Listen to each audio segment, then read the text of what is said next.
I'm Henry House with Perquimans Live, and I have the pleasure to introduce Jay Lane, who's running for the North Carolina House or North Carolina Senate District 1 seat. So Jay, would you like to introduce yourself? Sure. I'm Jay Lane, running for Senate District 1. I'm a first-generation farmer over in Elizabeth City. I grew up farming with my family in Gates County and have deep roots. We're eighth generation over there, and my wife and I started our own company over in Elizabeth City. So you could consider us, I guess, small business owners. But starting that from the ground up has been quite the challenge, and we've had to learn agronomy, personnel management, business management. Ground up business starting in ag, it's really tough, but we've been successful. We're farming about 3,300 acres now. We've got over 50 head of cattle, and we have a 1-year-old who's in the mix, so we're looking forward to getting some work out of him here close, and been involved in politics for just a little bit of time here, but excited to see what the future holds. Okay, so is the 1-year-old joining you on the tractor when you're going down in the fields? Absolutely. Okay, Absolutely. cool. Yes. Cool. Okay, that's a good start. Young. Yes. Okay. Absolutely. Remember, family doesn't subscribe to child labor laws. Well, as soon as they're old enough to walk, you can put them to work. Yes. Well, if you tint the windows dark enough. Okay. All right. So 3,300 acres, and is that just within Pasquotank County, or is that in total then? No. So we farm from Currituck, we farm in Camden, Pasquotank, and Perquimans. The bulk of our acres are in Perquimans County. Okay. Over in the Belvedere area. Okay. And what are you growing? We grow corn and soybeans. Okay. Predominantly, we grow cover crop. I'm more of a regenerative style farmer. We adopted that my second year of farming due to input costs and some agronomic research that came out. So cover crops, corn, beans. All right. And of course, you have the capital expenses of major equipment that you need for the farm. Do you move those from one farm to the other, or you have separate pieces? Pieces are pretty much dedicated to the farm and Perquimans. Oh no, we've got a fleet of equipment that we move from county to county. Okay. And kind of move everything through in a cyclical order. We don't leave anything anywhere. Equipment's so big and fast now that we can move through the acres and get out of there pretty quick. I understand it's kind of self-driving at this point. You have GPS coordinates, and this is the way we're going to plow the field or put the seed in or whatever. You just punch it in, and you just have to be there and go along for the ride, so to speak. Yeah, absolutely. Okay. It's definitely a learning curve. But so you have XM radio in your cab? I personally don't. Okay. But they're equipped with it. They're capable, but I'm not going to. I'm not going to subscribe. Okay. All right. I have it in my truck, so there is a certain benefit to having it. Yes. Okay. So you're not long in politics. This is the first office that you're running for. What made you decide to throw your hat in the ring? Yeah. So farm policy and the direction that agriculture in this country is headed was not sitting well with me, and at my age, at the time when I got involved in farm policy and politics at the state level, I didn't have a child, so I had the time to really spend some time in Raleigh and try to work my way in and learn about policy and develop relationships and maybe try to gain some influence over ag policy from a first-hand perspective. Okay, and you said you spent some time in Raleigh. Was that through a local board that you got elected to represent for the state? Can you explain how you got involved with politics? Originally, I was just myself reaching out to legislators on my own, asking questions, trying to be present, and then I would go to the General Assembly when we'd have an issue come up that I didn't necessarily agree with or was felt strongly about, and then I started to recognize that the Farm Bureau lobby would drag in 40, 50 people, and strength is in numbers in politics for sure. So then I reached out to our local field rep here and got involved. I got elected to the board of directors over in Gates County, where I'm originally from, and then got involved with that group pretty heavily on policy advisory committees in different commodities, and then really kind of got in there. So have you had the pleasure of sitting and testifying before? No, they don't. I have not done. Really? No, I'm not polished. They're not confident in me at the Farm Bureau. But I remember doing that back back in another lifetime ago when I was working for my father in our family business. Yeah, it was, I ended up being the president of the state association, which then I became the voice. And you sit down there before policy talking about taxes, talking about piggybacks, and you get to know people, sitting there and, it's not hard. It's just a completely different environment than sitting in a county commissioner meeting and say, hey, can we do something about the tractors going down the road at 5 in the afternoon? Okay? That was a problem where I moved from. The farm tractors, they were good, but they popped out, during quote rush hour, and you only have a single lane road, and we have a lot of hills in between. That can cause an issue. So that's how you got involved, is through the local farm bureau, going down there, and I guess you were doing one-on-ones with. That's how it started, yeah. Okay, and so it's like, yeah, this is neat. 3,300 acres, doing different crops, cattle. Have a small child. How can you dedicate the time when you have a small business and a young family to go down and serve the community? So luckily we're in a position now, my wife and I, where we kind of wanted to position people in places to where we could spend more time together, as a family. Okay. Dedicate time away from the farm, like in the summer and winter when it's the downtime for row cropping.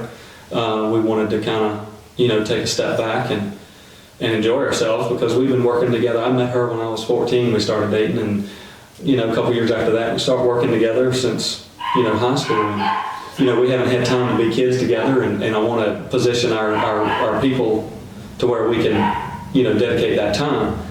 It just so happens that this opportunity came along. But I guess to answer your question specifically, I have 2 farm managers, and we work with an agronomy company to help scout crops in the spring and summer, and then we've got a payroll in the fall that can help move through harvest. We've got pretty skilled folks around the farm, and like you said, this stuff kind of drives itself nowadays. So as long as we have competent folks to be around and do hands-on work, I think my time's better spent elsewhere to try to improve things for the agricultural community. Okay, so. Let's start with, I've done a variety of topics with the other candidates I sat down with. Let's start with your strong suit, okay, ag. How can we make your life easier? How are you going to make your life easier by serving in the Senate, okay? We have a lot of different pressures.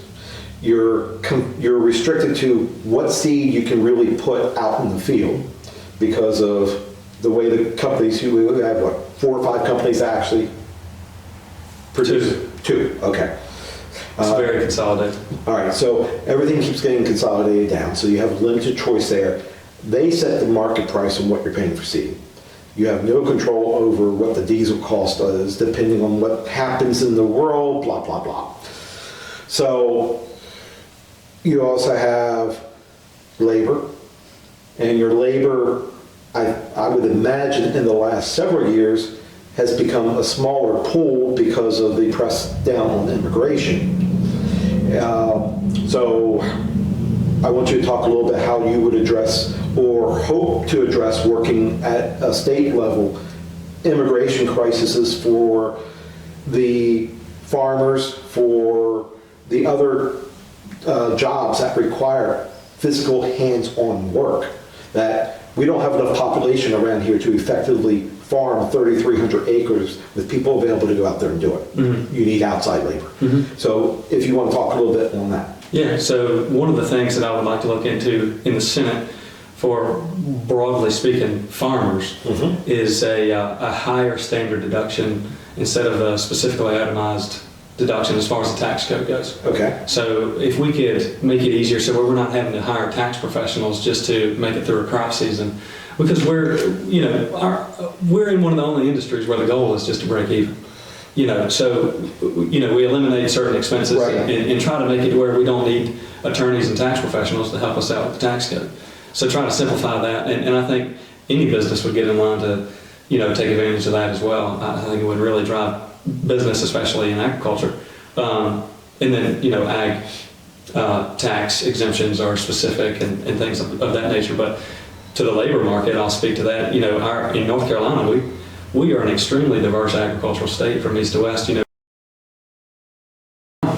So we go from growing oysters in the Sound to Christmas trees in the mountains, and strawberries and produce and everything in between. Corn, soybeans. Soybeans is our biggest crop in the state.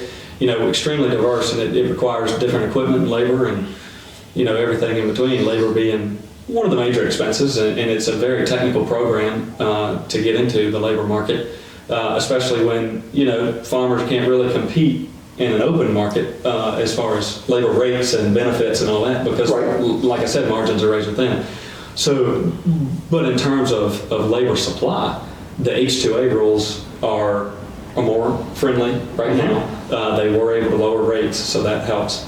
And then you still have a flooded pool of H-2A labor that can help out with that. So it's a supply and demand market. You obviously have enough supply to lower the rate, and it's still attractive to those migrant workers. But it also causes a little bit of burden on your side because there's more reporting, more tracking for that pool of labor.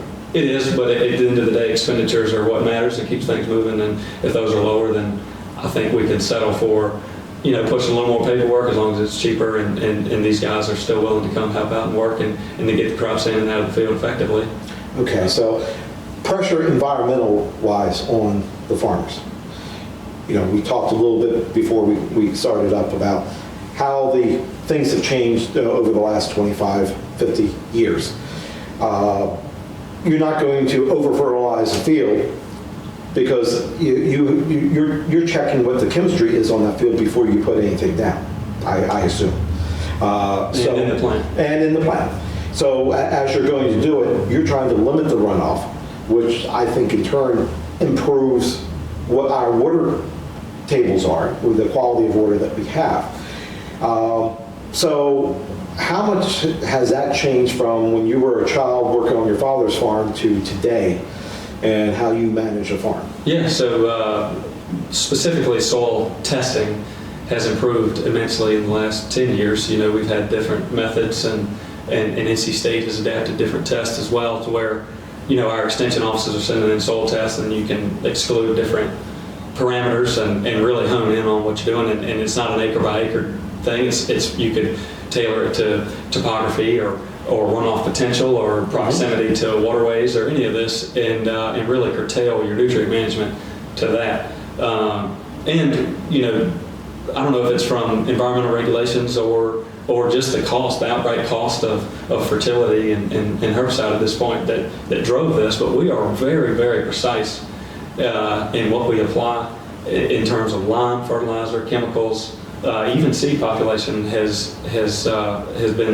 been able to what we call variable rate. So every acre's different. Okay.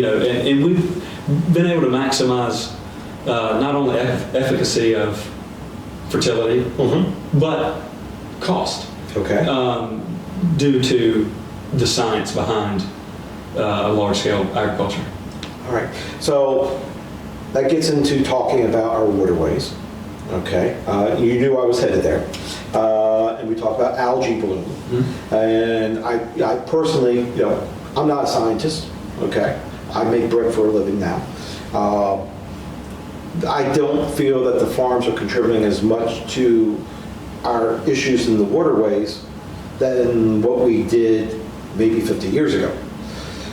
But we're still dealing with algae blooms, we're dealing with fish kills, and then that puts a burden on the entire ecosystem, so to speak. Like the state where I hail from, we monitor Chesapeake Bay. Oh yeah. Okay. And it was a science lab, so to speak, for years. They're starting to see improvement, but we have blue crabs down here, we have oysters down here, we have shrimp down here. I don't believe many shrimp in the Chesapeake Bay. Not compared to here. Yeah, not compared to here. And of course we have fishing. Rockfish is a big catch, and we're doing commercially. So how do we balance, the recreational fisher and the commercial fisher? How do we safely balance that?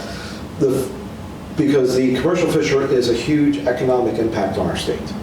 How do we effectively balance that? They have viability, they don't overfish. My mindset is, because it's their vocation and because we're smarter than what we were 100 years ago, they're not going to overfish because they're going to fish themselves out of a job. Mm-hmm. If you're living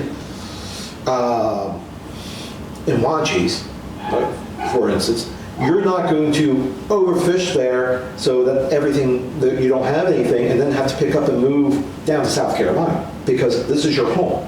You want to nurture it, you want to make sure that everything grows back. Foreign interest is a different story. So how do we monitor foreign interest coming in, the effectiveness of managing a marine watershed, that it is a viable ecosystem that can self-sustain itself? Keep you on track here, because there's a lot I've got to say. I understand. I'll do my best. Okay, so originally the algae bloom concern, or maybe runoff concern. To speak specifically to agriculture and the effect that would have on waterways, what the main contributor to an algae bloom in a sound setting or a warmer water setting or shallow water would be a nitrogen, the presence of an abundance of nitrogen in the water. We use, like I said, variable rate technology and very efficient nitrogen stabilizers. Right. Because at the end of the day, if our nitrogen's leaching, whether it be into water or ditches, it's money gone. Right. So we don't want to see that. And obviously, and again, I want to make a statement that I've made several times, and this is, speaking toward the environmental quality of things, is farmers and fishermen are the original stewards of this state. Right. They existed long before any environmentalists got their degree. So I don't even think that was offered. Right. Yeah. No, definitely not. The fishermen are completely aware of the risk of overfishing a certain fishery. They're also being affected by, such as the Marine Fisheries Commission or NOAA, saying that a specific species like a sturgeon is going extinct, or is doesn't exist, and then they're having sturgeon jump in the boat, and it's like, what are we doing? But if I live right off the Perquimans River, if I test on that side and I don't find anything, but I don't test on the other side of the river, okay, because it bends around we live on a little jut out here. So if I test one side and not the other side, it's quite possible something might be there that isn't supposed to be there by their reports, but they tested within that grid, so to speak. Yeah. So would the marine fisheries, whether it be the National Marine Fisheries, North Carolina Marine Fisheries, or no, not so much. Would they be behooved to contact local fishermen and say, "Take me out, work together"? It seems that way. If you talk to any fishermen now, they're like, we've encouraged them to get in the boat with us and go look, and they have observers, but they're not. Now, when they encourage them to get in the boat, they're not encouraging them to get in the boat and then walk the plank when they're out in the deep section. Oh, well, I don't know. Okay, I'm just checking. Yeah, I don't know. Okay, I guess nowadays, when they're shutting down the Albemarle for essentially no reason, they might take the plank. Well, the Albemarle's not that deep. No, they could walk on. They could. So one of my main policy initiatives, and I've been very outspoken about this, and I think it's been received well across the board, whether it be from fishermen or seafood suppliers or dealers or any of it, is trying to push our fisheries under the umbrella of agriculture. Okay. At the North Carolina Department of Agriculture. And I have been endorsed by Steve Troxler. We've had this conversation in person, he and I, about a month ago, and he was very receptive. I know, it's been discussed in the past, but no serious attempt has been made, at least from someone from a coastal area with an ag background, with agricultural relationships that pre-existed the Senate term. So I'm uniquely positioned to make this happen, and I have specifically told and given my word to multiple people in the fisheries that this will happen. Okay, and explain to the people who are watching, why is that such a benefit to combine that together? Well, you mentioned foreign Well, supply infiltrating our market. Right. Well, if you have, for example, our seafood is marketed under the Got to Be NC. Right, and actually my bakery is part of the Got to Be NC program also. So you understand Yes. the marketability of these products. And if you have an agency that is behind the marketability of the seafood industry, the regulation of the seafood industry, and treating it as an agricultural product, because at the end of the day it is a food source. Right now they're regulated by the DEQ. The Marine Fisheries Commission is a subsidiary of the DEQ. Well, the DEQ, the fishermen, or the fisheries aren't an environmental issue.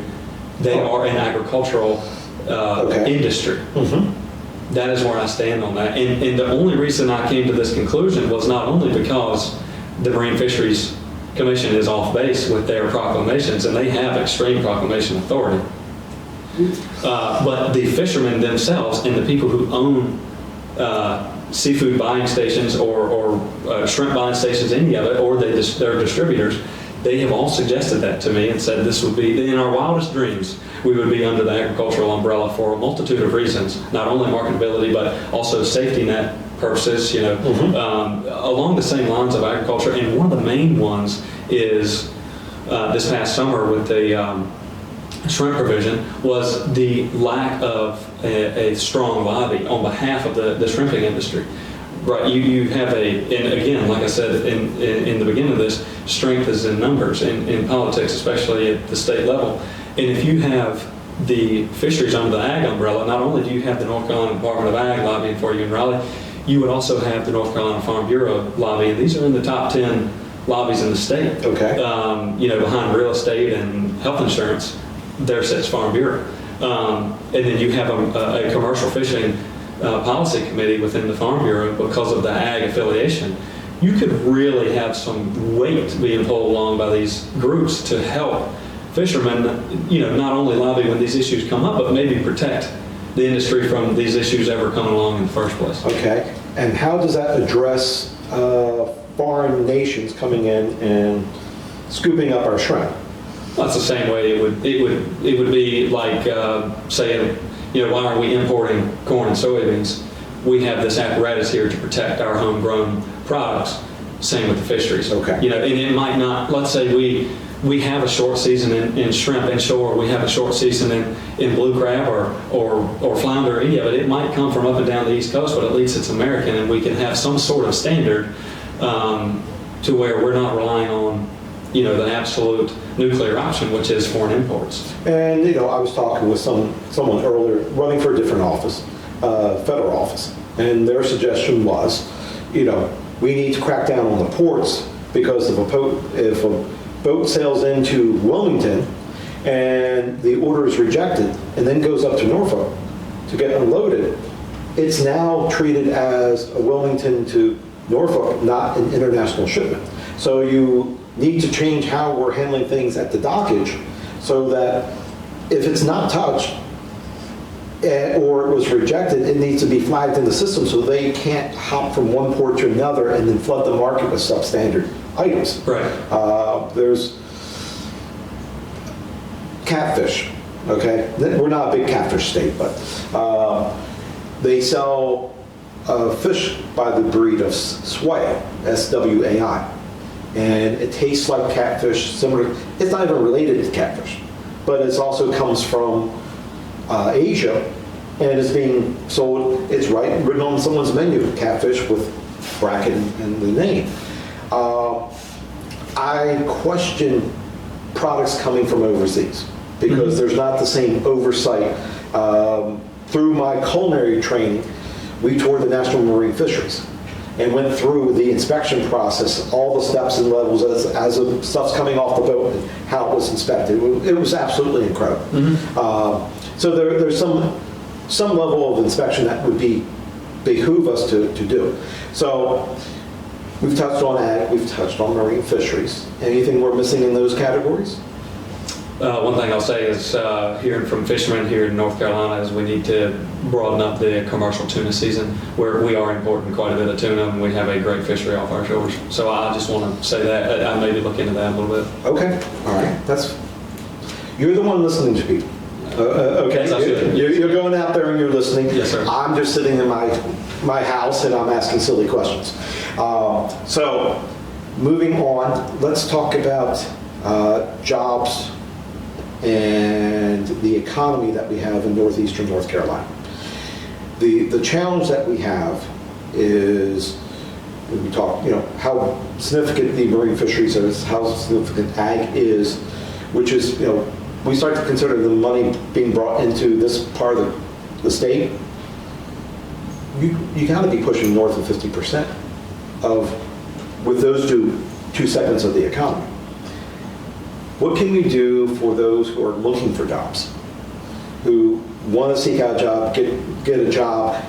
How do we find employers that are willing to possibly relocate here, but not change why we live here? We're living here for a reason, okay? I explained to you why I moved here several years ago. We're living here for a reason. And last thing I want, like the town that we moved from, they have warehouses, massive warehouses, all along the interstate. All along, when we were up visiting at Christmas, there was another warehouse up. They're growing warehouses faster than, you can count. And they're not small warehouses, they're not 10,000 square foot. These are million square foot facilities. I don't want to see that in Perquimans County. I don't want to see it in Camden or Pasquotank. It takes away. So how can we draw business in that will offer us an opportunity for employment for people who live here, but also not take away from the quality of life that we're enjoying? Yes, so I'll give you an example. In Hertford County, there's Nucor that's on the river shore, and really nobody lives back in that corner. Right. It's not an ungodly site for anyone living there. There is a company that has invested really close to Nucor, and they're going to start construction, and they'll provide quite a bit of jobs over there. And so it's an established industrial park. One thing that we can do to attract industry is we have the space, obviously, for industry, and we have the skilled labor in the workforce Sorry for the dogs, people. No, it's fine. I've talked to the College of Albemarle, Roanoke Chowan Community College.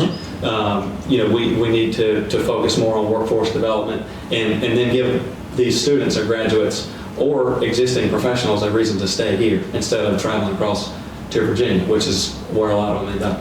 Well, and in other interviews I've done, we've talked about jobs in Virginia. Okay, if you have the ability to weld, you're going to get a good paycheck in Virginia. And nothing against here.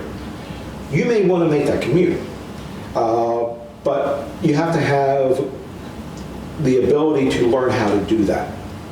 Right. Okay, and I made a suggestion to other people running in your office. Would you be opposed to pursuing a career school that is centrally located amongst the counties? It might be two different schools. It might be one up here and maybe one in the southern part of the area that you represent. That students can go, they can learn the basic trades, they can learn nursing, they can learn welding, they can learn framing, HVAC, etc. That they have the ability while they're going through high school. It's a dual program where we moved from. They had it was called a career studies. Mm-hmm. They would spend a couple years there learning the trades. They would do apprentice work, get done, and now they're making real wages. Right. And what we lack really is, and I found this as a homeowner in the area, skilled labor force.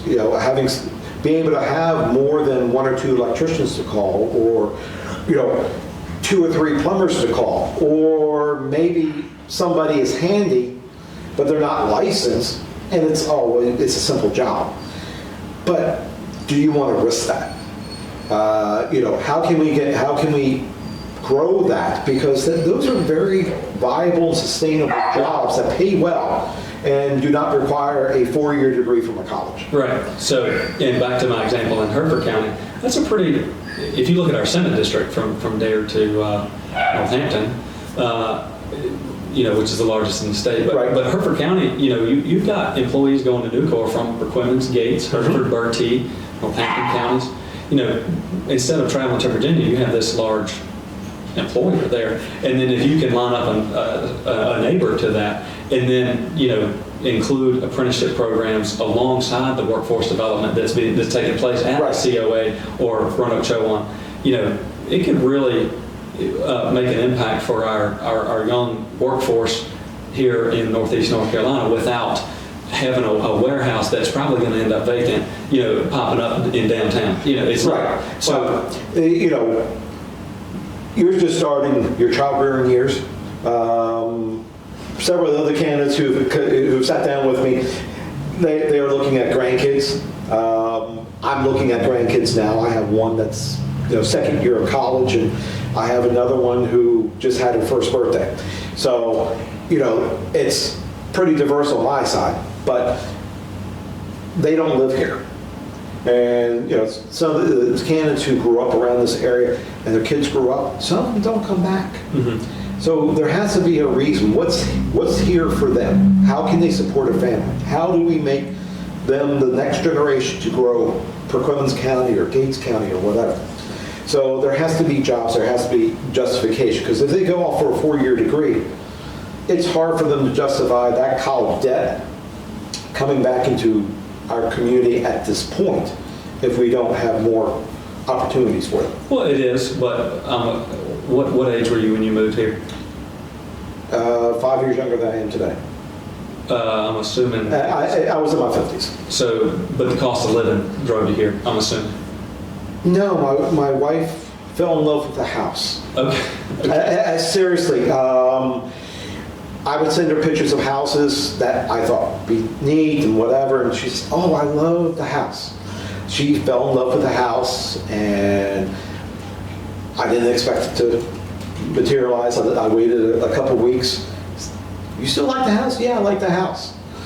"Okay." So we did a virtual tour. "Let's go see it." "Okay." So we drove down and we did the physical tour. We made an offer, got countered, and within a month we were moving down here. Our house where we moved from wasn't even on the market, wasn't ready to be put up for sale. But we still moved down here because she fell in love with the house. That's the reason why we moved here. Cost of living, honestly, I'm paying more in taxes here than what I did In Virginia? In Maryland. In Maryland? Yeah, and the house is larger. Now, I don't know why we went with the larger house, because she fell in love with it, that's the answer. But I'm paying both city and county taxes, whereas before I was only paying county taxes. Okay. So I brought that on. The cost of owning a vehicle here, in Maryland, you pay the tax once. You have to go through a small inspection on your vehicle, and that's every year. But you don't have yearly vehicle inspections of personal property that you're paying on your vehicle. So after about 5 years, it kind of equalizes what you're paying. And if you hold on to your vehicle longer, you actually end up paying more in taxes in North Carolina than you did where I was from. Well, that's until they just jacked the rates up in the last year. So the cost of living is not much different when you start to spread out. We were fortunate where we lived. We didn't live in the metropolitan area. We lived in, I could smell a hog farm or fertilizer spread over the field when I would leave my house in the morning. Okay? I kind of miss that. Okay? I can't really say I miss it, but you understand. You're a farmer. Yeah. Okay? So that's, we moved here because we went at a slower pace of life. We succeeded. Okay? Before we were less than a mile away from a couple restaurants, a home improvement, our doctors, our vets, our dentists, etc. And now everything is a planned excursion, albeit it's 20 minutes. We made that choice. Right. Okay? I don't regret it most days. When things are a little crazy, you do. So I'm getting off the topic of the subject. So how do we attract our young people back to our community. My point was cost of living here. You look at, the cost of living in Virginia, where the jobs supposedly are, the skilled labor jobs, Right. and then people are moving or commuting back to North Carolina. They're saving on average $14,000 last time I checked on that. Okay, so, but we have an infrastructure challenge. We do. That is another topic, but it is significant, and that would tie into attracting industry as well. You can't incentivize industrial growth without proper infrastructure. And I talked with someone earlier about the interstate. Yep. Okay, which, we need to take that all the way up into Virginia Yep. for it to be viable. Having little patchwork things, because Elizabeth City's set up for it. Edenton is pretty well set up for it. In between there, we have too many at-grade intersections that we have to figure out how we're going to address. So that's a lot. And then we go across the Chowan. None of that is ready till you get down to, I believe, what, 64? Yes. Okay. Where that intersection Yeah. is. Yeah. So, those are major expenses, but But we need it. we need it. And I also, I've thrown out this idea to other people, having a light rail station that could get people from here up to Virginia. We have rail tracks that are not being utilized very heavily. We have a rail spur right here in Hereford. Maybe a train goes across it once or twice a day. Could we not find a way that we can lease that track and make a centralized station that someone can hop on there, get up to Virginia Beach, and then get over, or Chesapeake or Norfolk, whatever, and get over to whatever jobs they have up there? Less time on the road, maybe delays, it might be a lower cost to do that at this point than the interstate that is going to take years and years to build. From a commerce perspective, it'd be better for North Carolina to invest in I-87, as opposed to our rail system here. Our rail system in Northeast North Carolina is becoming obsolete because of the cost of trucking. When you look at what we produce or what we export out of Northeast North Carolina, we are not producing anything that needs to be railed out. Not anymore. Specifically, not anymore. So from an investment perspective, from the legislature, should we invest in I-87 or light rail? I-87 all day. Anything we're producing here is going to be trucked out, not only from a cost perspective, but because of the international trade zone up in Hampton Roads, and we have access to that here, and it's a major incentive from a commodity producer perspective or a textile producer. Any of these industries around here are going to truck everything out from an expense standpoint and convenience standpoint. With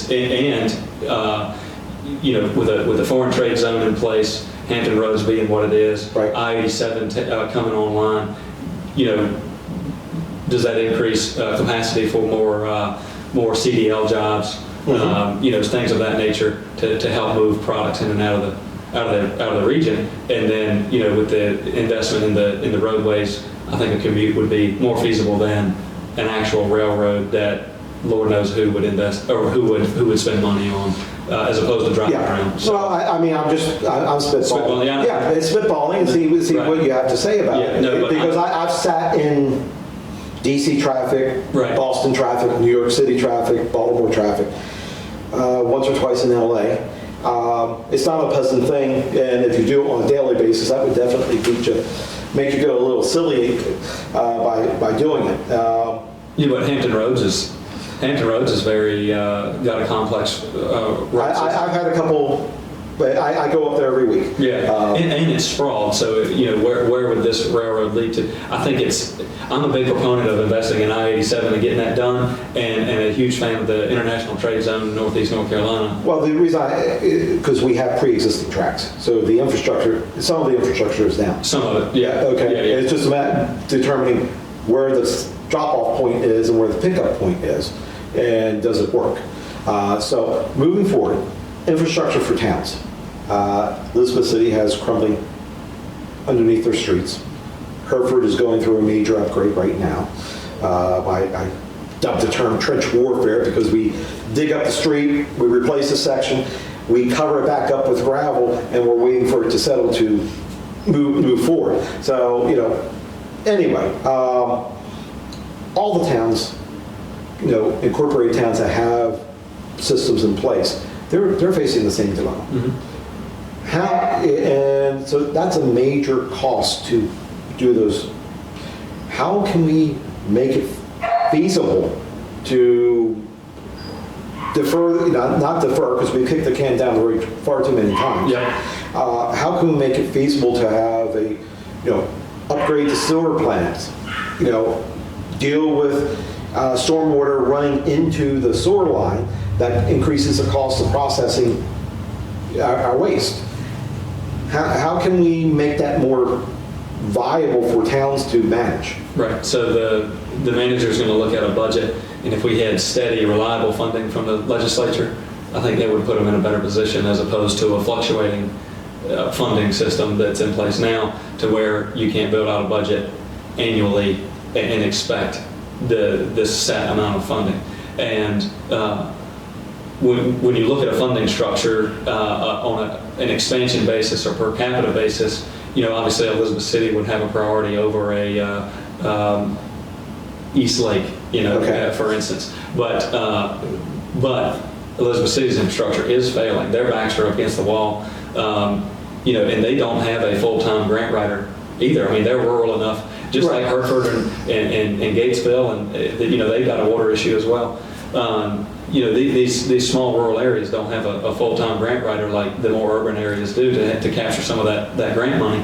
But to make these funds more available here in the Northeast. Now, do we use a grading system on our infrastructure? Tier?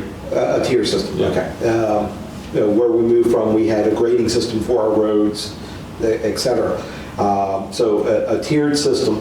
So if we came in at the lowest tier, which I'm not sure how we cannot, based upon some of the situations that we have in town, if we're coming in at the lowest tier, there might be, Elizabeth City will probably be in the same ballpark because it was probably all done about the same time, has had the same burden.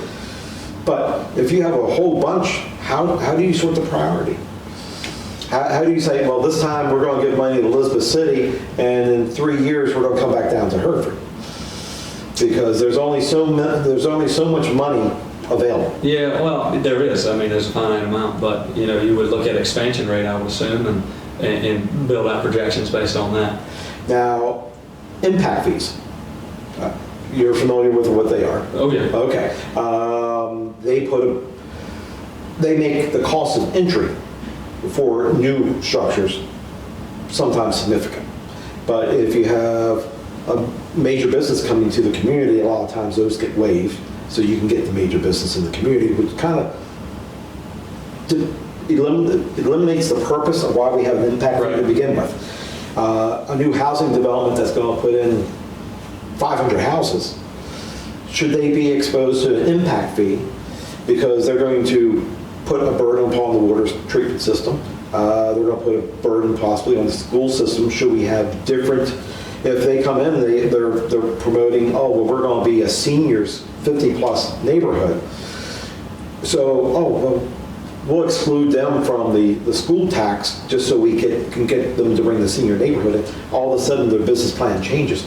There's no way of going back. Mm-hmm. So what is your feeling on impact fees for new development? Impact fees work great in theory. Okay. Where I don't like impact fees, and we don't have any at the state level right now. I'm aware. Yeah, so where I'm not a fan or proponent of impact fees is my wife's granddad's been in Elizabeth City his whole life, mm-hmm. and he moves from one side of town to the other, building a home. The impact fee would, he would have to pay that impact fee. That's true. And if it's a new construction. It would be. Okay. On land that he owned. Okay.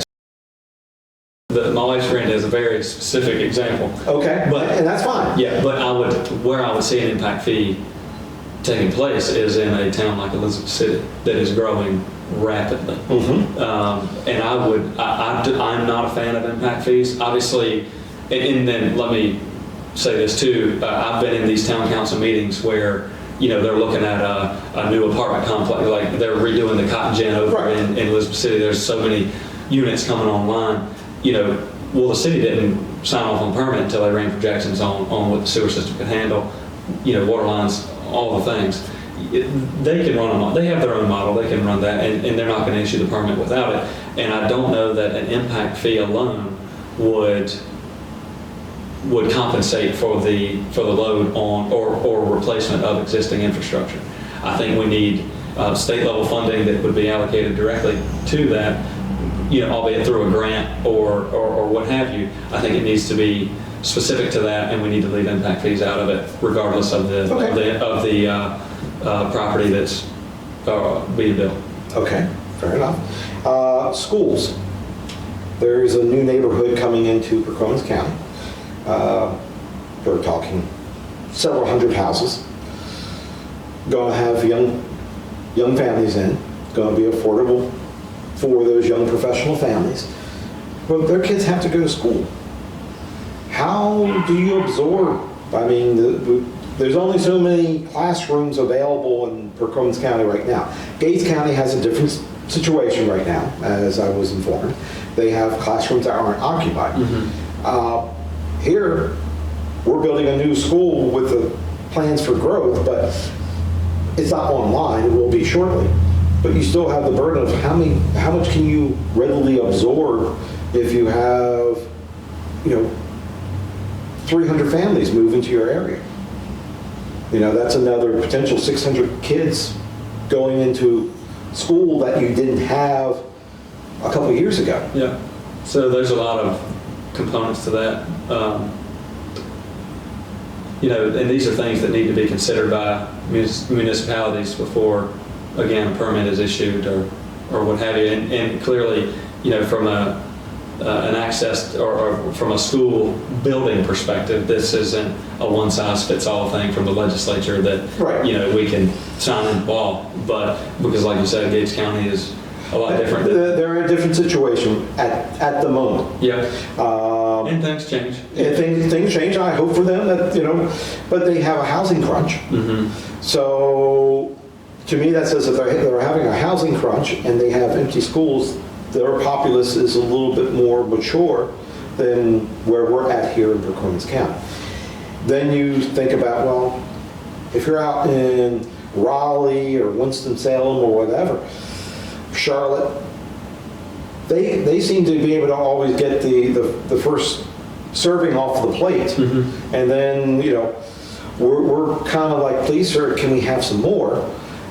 How can we more effectively communicate that? Communicate our need? That falls on you as a senator. Yes. So what I have explained to Camden County schools, I've met with Dare County schools, Gates County schools, working my way around the Senate district, trying to, get in touch with these administrators or members of the school board currently. I mean, I would hope they would still be around if I become the senator.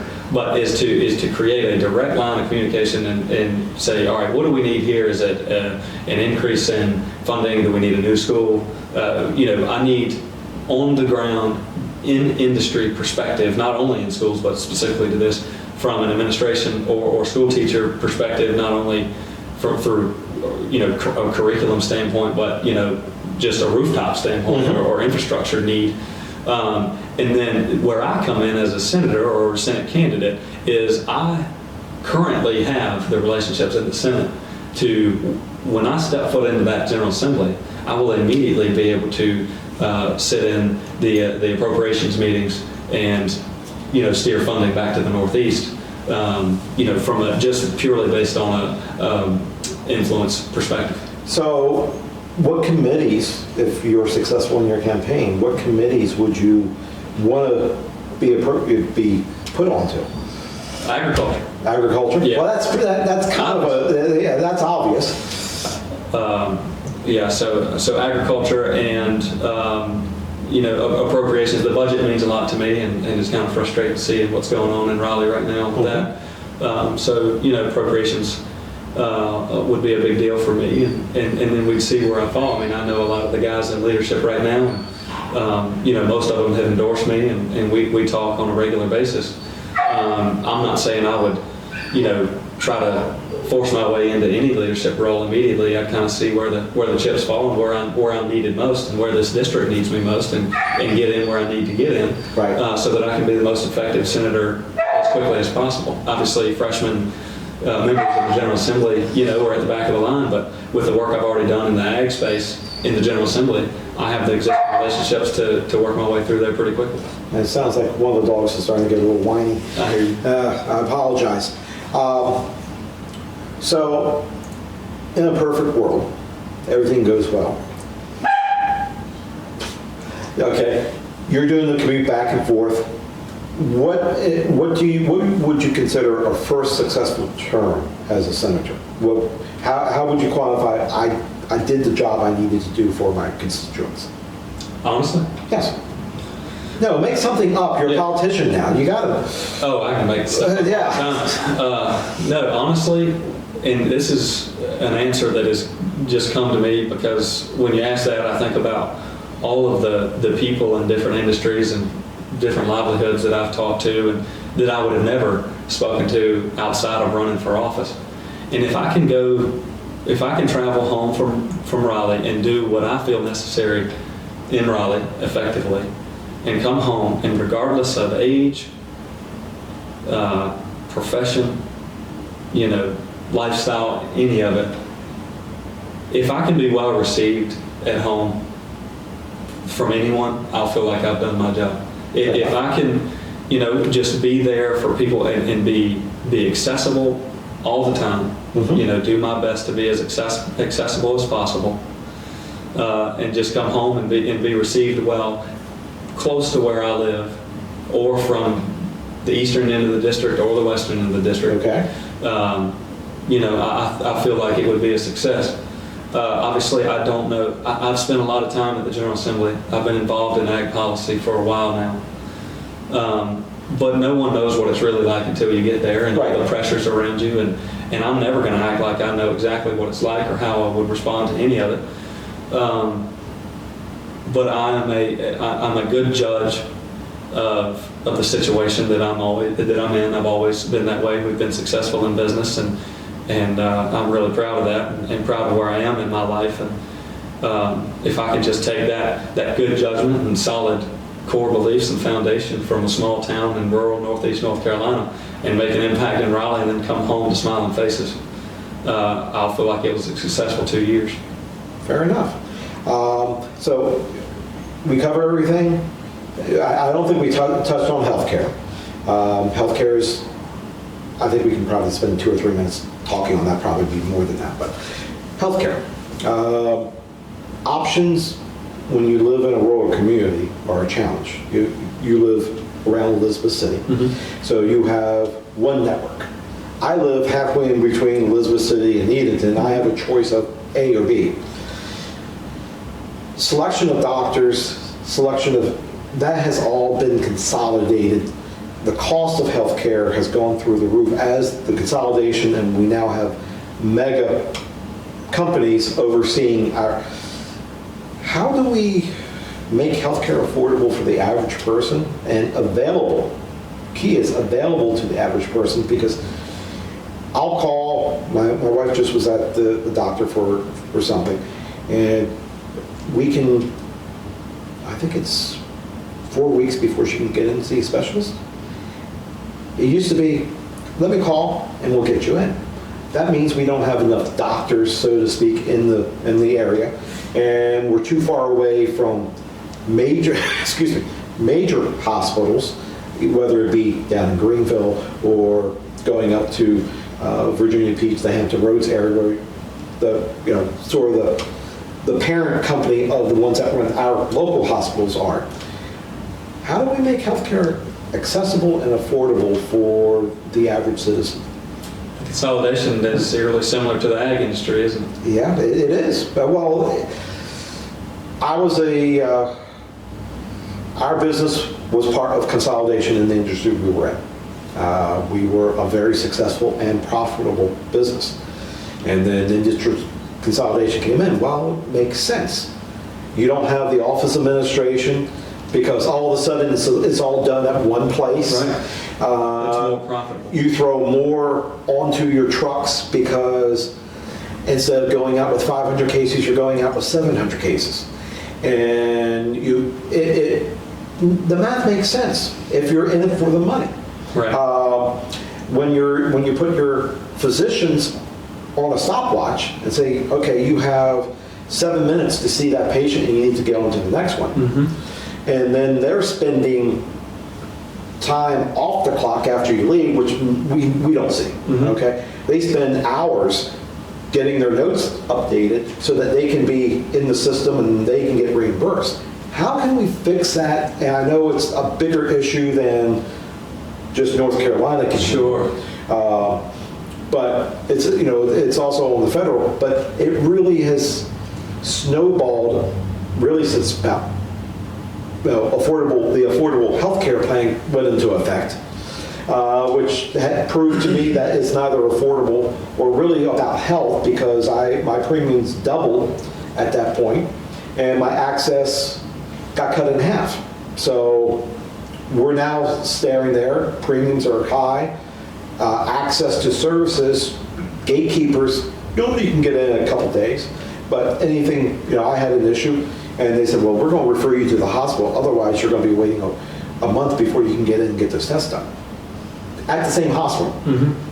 So they sent me over to the ER so I could go, that's crazy.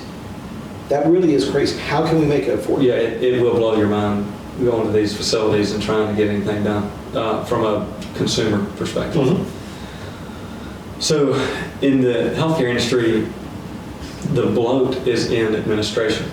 You know, the physicians are not the issue. No. And it goes hand in hand with health insurance. The bloat is in administration. These companies are extremely profitable. Margins you couldn't imagine. Well, look at the CEO page Exactly. that they're getting. Right. It's no secret. So, but you don't want to disincentivize, you know, healthcare. A quality individual, yes. Yeah. So, but from a rural Northeast North Carolina, you know, standpoint, how do we fix it? And we could, I had to chuckle when you said 2 or 3 minutes. It could take 2 or 3 hours to work through this one. But the issue is a couple of things, and that is the cost of care right now is just tremendous. And I don't think that's any secret. And then the talent pool in the medical field from a provider perspective is just not where it used to be.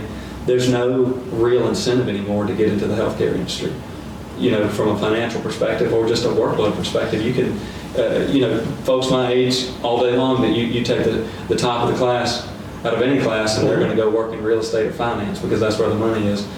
You know, 30 years ago, it was medical field. And, you know, I fully understand that.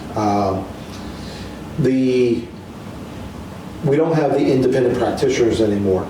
Well, you can't get into this hospital unless you are in their network. Right. So that was the ACA's problem. Yeah. They created that. Yeah. That's the deadliest legislation in the... And you know, all of a sudden, when you used to have your doctor who maybe you've gone to for the last 20 years, now you can't go see that doctor because I lost a couple doctors when the ACA came in. Only because... But you could keep your doctor.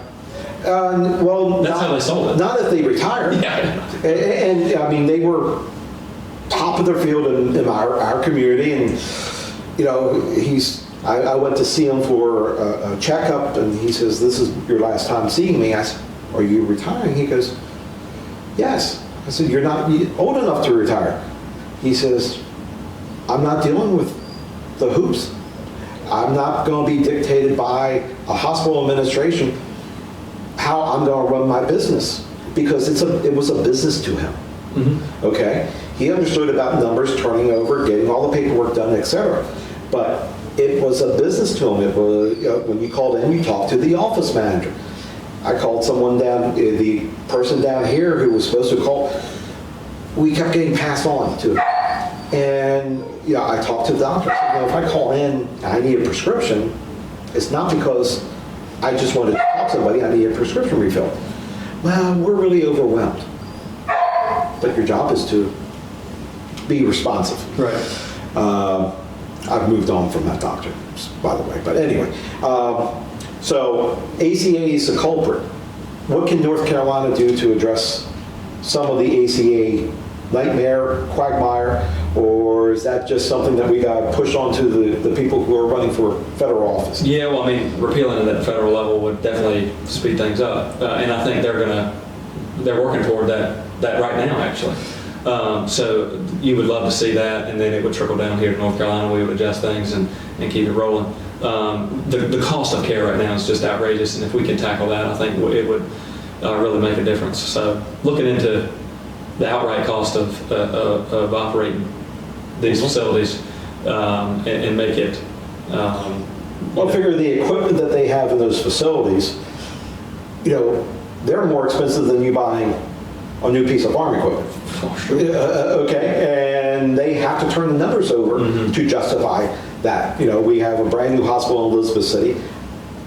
Thankfully, I've never had to go there. Okay, I hear it's wonderful, and it's something great for the region. But it's more than just brick and mortar that goes into that building. Sure. Okay, it's the technology that goes in, and we keep coming up with better devices to give us better scans, better results, quicker results. So I think we probably, without us going 2 or 3 hours into the discussion, we've touched on it. So if you would like to do a closeout, talk about, how they can find you, ask questions of you, where you're going to be, how we can find where your calendar is, feel free to talk to the camera, and then we'll go ahead and sign off. All right. So the most accessible platform for me is going to be on Facebook. It's Lane for NC Senate. My website is jlanenc.com. My calendar is on there, and I'll be speaking actually tomorrow night at the Albemarle Plantation here in Hertford. We've got a jam-packed schedule with the early vote right around the corner. Pretty excited for things, and things look pretty good right now, so we're going to keep the foot on the gas and keep listening to you guys and trying to be as effective as possible. I really appreciate it. I appreciate it too. So when's early voting? February 12th. And when's the primary election date? March 3rd. You passed the exam. Good. Okay. And voter registration is due February 6th. So if it's inactive or you haven't voted in a while, and from his website, you can check your voter registration. There's a link there. You can click on it, type in your name, and we'll tell you whether you're active or not. And do that now, because you don't want to show up, 1, without your ID, or 2, not being able to vote, period. So go ahead and make sure you get those bases covered. Absolutely. Jay, I thank you very much for your time. Thank you. All right, you have a great day. You too.